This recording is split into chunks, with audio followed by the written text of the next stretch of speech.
Breathtaking. Majestic. Beautiful. Diversity. Memorable. Unique.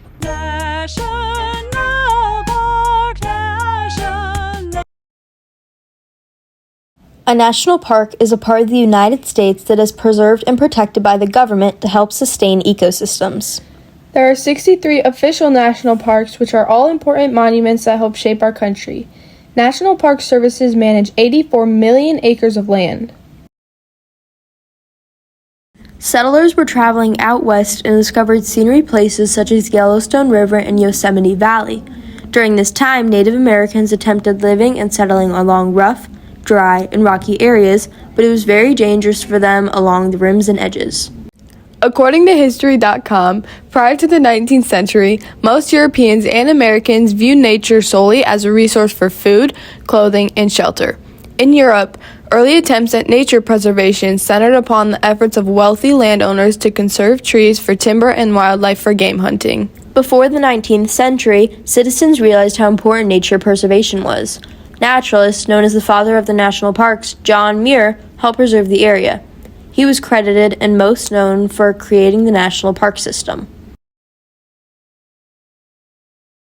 The first person to explore national parks was John Coulter in 1807 and 1808 to gain trading experiences.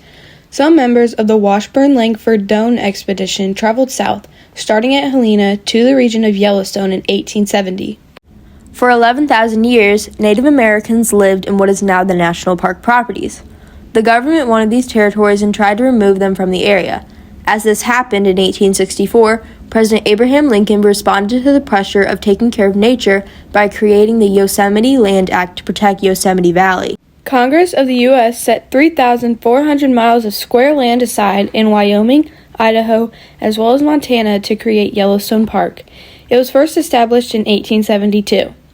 President Ulysses S. Grant signed a landmark bill, the Yellowstone National Park Protection Act, into law on the 1st of March in 1872. It was a bill to make the grounds a park for the public to enjoy and experience.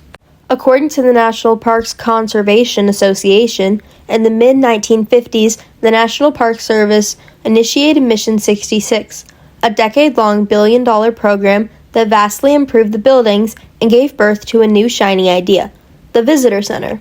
The Visitor Center is located in almost every national park, which has rangers to help with questions, give information, and displays.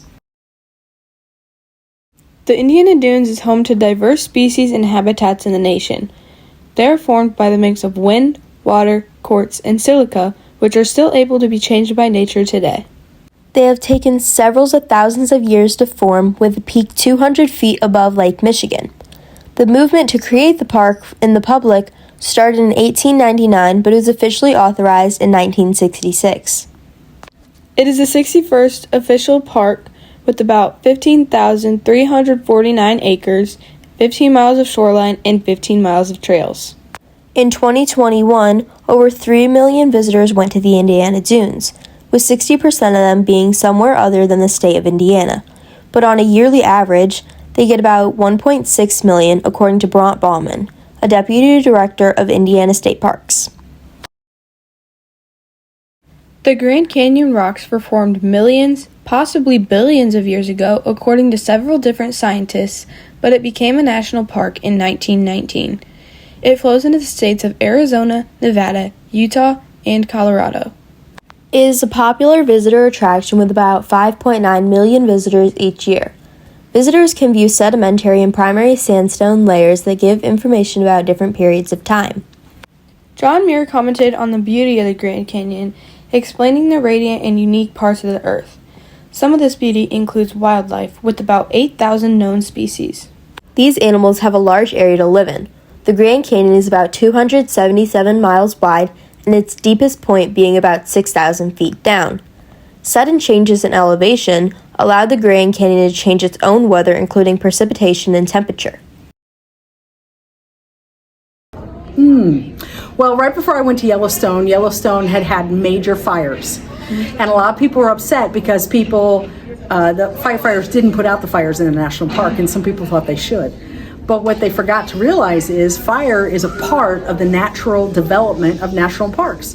So by the time I got there and I would go and visit some of the areas that were the burned areas, there was already new life beginning to spring up. And that was the most incredible thing I think that I've ever seen. Better scientific understanding of protecting wildlife, native plants, and natural resources has strengthened the commitment of the role of national parks. Preserving these natural resources gives us clean water, air, and an open space for future generations.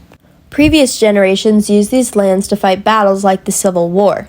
Today, national parks provide ranger-led programs, education, exhibits, and hands-on activities in fun and engaging ways. National Park Services interprets cultural stories to better understand society in the parks. They provide living museums that allow our country to understand moments that help shape our nation.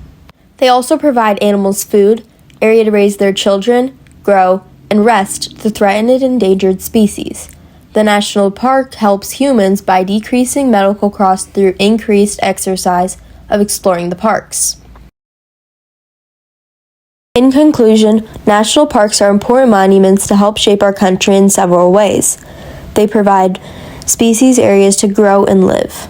They provide cultural impacts such as education, entertainment, safe or improved resources, and the ability to explore the United States nature.